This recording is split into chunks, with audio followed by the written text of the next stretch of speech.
It is important for a character to know their goals, to dream of something worth chasing, but sometimes there are characters that are integral to the story because they fulfill a role.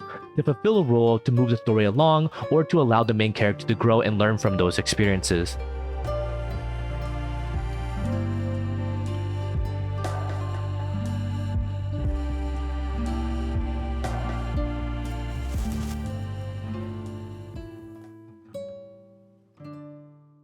Hello and welcome to another Jujutsu Kaisen video, and I'm going to dedicate this video to the wonderful, compassionate, and all-around perfect man, Nanami Kento. Let's start from the beginning where we see Nanami in his early teen years, a very silent, stoic type, but we all know that he is way more than just that.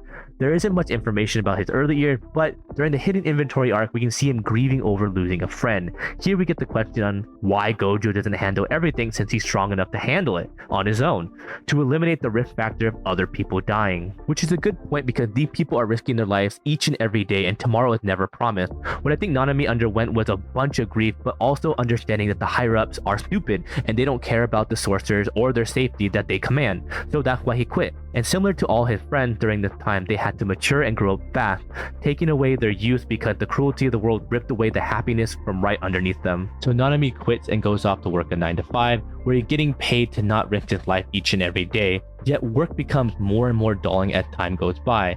This is where we notice that the lady that always serves him at a favorite bakery has a cursed spear on her shoulder. He kills it and then walks off, then calls Gojo to come back to be a Jujutsu sorcerer. This is in between the hidden inventory arc and the night raid of 100 curses.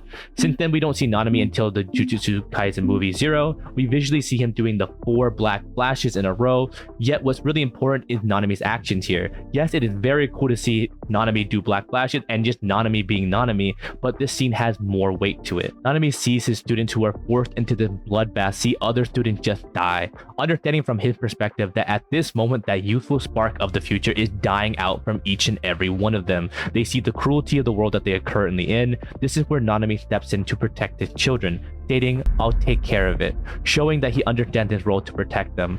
On top of that, he locked the fuck in, landing the 4 of beautiful black flashes. Next time we see Nanami is his introduction to Yuji. This is where I think Nanami's role fully shined, and it's for Yuji. Yuji is thrown into this world and Nanami sees it. Nanami expresses that Jujutsu sorcerers are shit and working is shit. I know it plays it off as a joke, but Nanami does have a point. He was able to live within both of these worlds and choose to be a sorcerer again. Yet, why? It's because it suited him best in this line of work, and he sees that the good that it does, and something that only he can do. Not everyone can see curses, and not everyone can use cursed energy. That's why helping out the bakery girl was such a pivotal moment for him. He had the ability to see curses and help those around him. This is his purpose, and this is his role.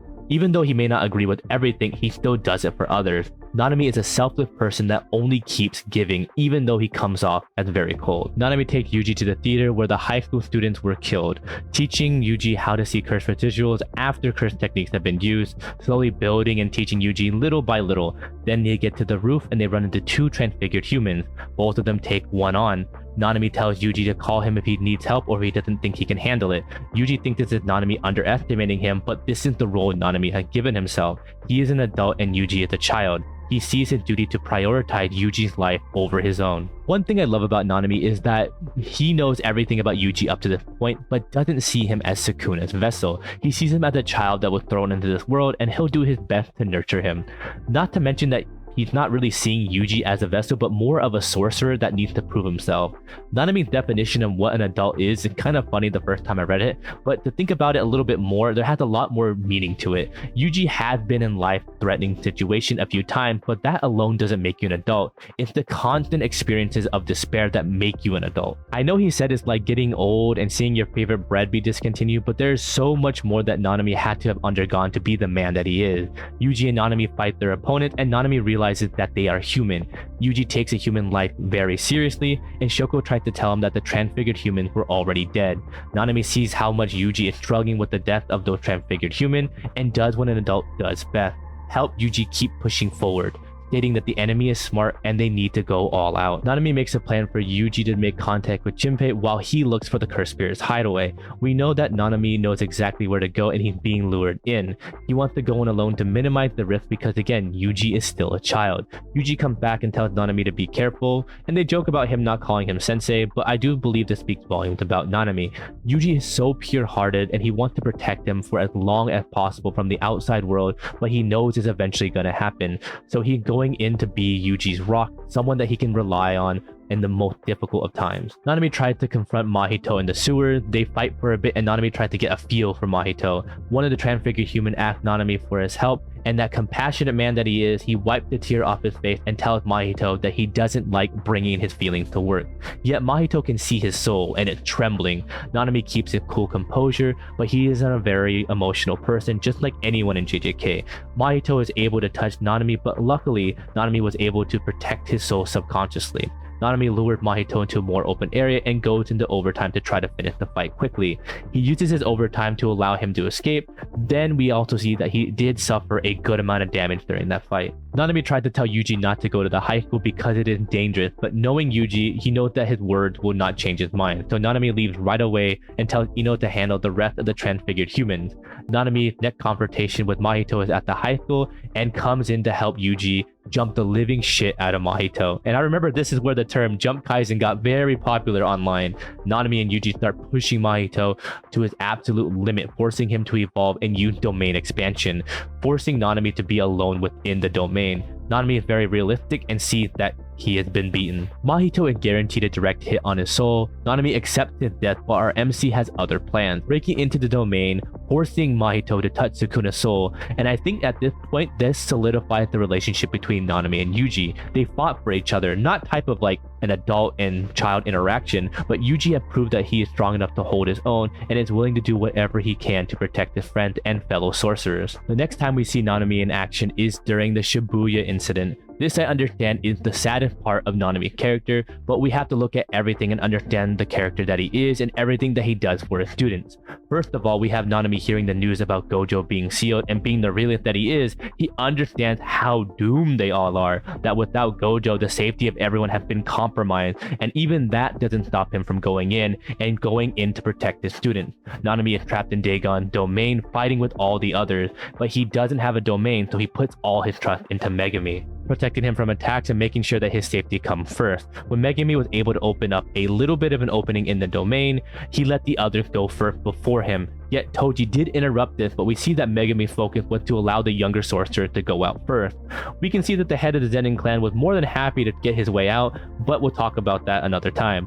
Toji completely destroys Dagon and his domain goes down. Toji goes off with Megami, and Joko uses his opportunity to kill the head of the Zenin clan and put Maki and Nanami on death's doorstep. We got a good amount of time before we see Nanami again, but dude, they did it so much worse in the anime. I'm not saying in worse in terms of bad, but I'm just saying worse like it hurt like a motherfucker. Seeing Nanami in this state just broke my heart. Plus, him being half dead and half happy in Malaysia was just so saddening. Fighting off curses, thinking about all his students' safety, saying that he's gonna save them, how tired he is, how he's done enough up to this point, but he keeps on pushing. That piano in the background growing louder than my sobs. Nanami can easily run back to Shoko and get healed up, but he had no time to think about himself. As an adult, it is his job to put his children's lives above his own. He keeps pushing, getting up, and fighting because it is his duty. He has people that depend on him. Kenjiro does a beautiful job portraying the pain and sadness of Nanami, but my god, the feeling is so raw here. Kenjiro is one of my favorite voice actors of all time. He shows why he's iconic and he does Nanami justice. Yuji, slowly hearing Nanami fight, makes his way to him, but Mahito reaches Nanami first. Nanami speaks to his friend Haibara, asking what is he trying to accomplish in the end. Why did he run from his job as a jujutsu sorcerer, and why did he come back on the vague feeling that is the job worth doing? Haibara shows up to show him the reason that he came back, the reason he decided to become a sorcerer again. Nanami refuses at first, but man, does the sound of Nanami's name leaving Yuji's mouth Nanami just becomes soul-crushing. He already feels helpless from what Sukuna did, but now he's presented with another helpless moment. I feel that Haibara is here as Nanami's way of understanding that his role has been fulfilled. to understand where he is, and to understand that what his purpose was. His purpose was to give Yuji everything he needs to carry on, to entrust everything to him up to this point, but it's not just throwing everything on him. Nanami truly believes and knows Yuji is fully capable. That is why when he dies with a smile on his face, knowing his job and his role have been completed to the fullest, the words that he leaves behind are so beautifully haunting.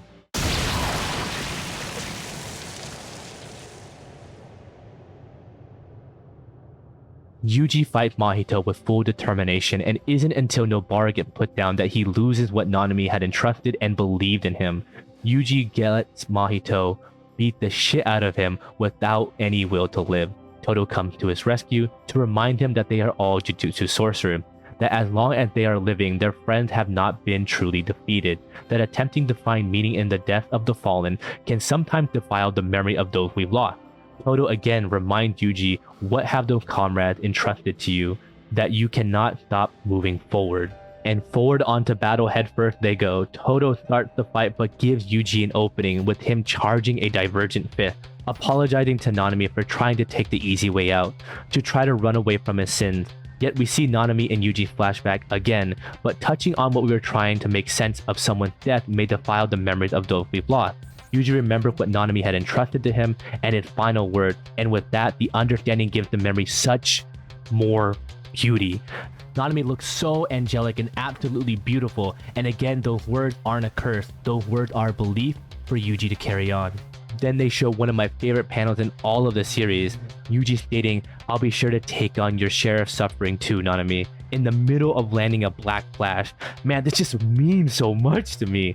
The suffering of others, the love of others, the sins we carry never get any lighter, but you are never truly alone. Nanami is one of my favorite characters in all of JJK. I resonate with him and believe in everything he stands for.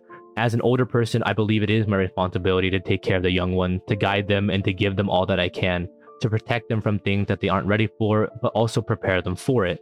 Nanami never was a father, but man did he love his children up to the very end when he was finally able to retire from his 9-to-5. Thank you so much for making it to the end of the video. I really hope you enjoyed it. I love to just talk about JJK so much because it just makes me feel something. Let me know what you think about Nanami or who your favorite character in JJK is. Please subscribe, but only if you feel like I've earned it. Thank you again for making it to the end. I have been your bestest bro, and I'll see you when I see ya.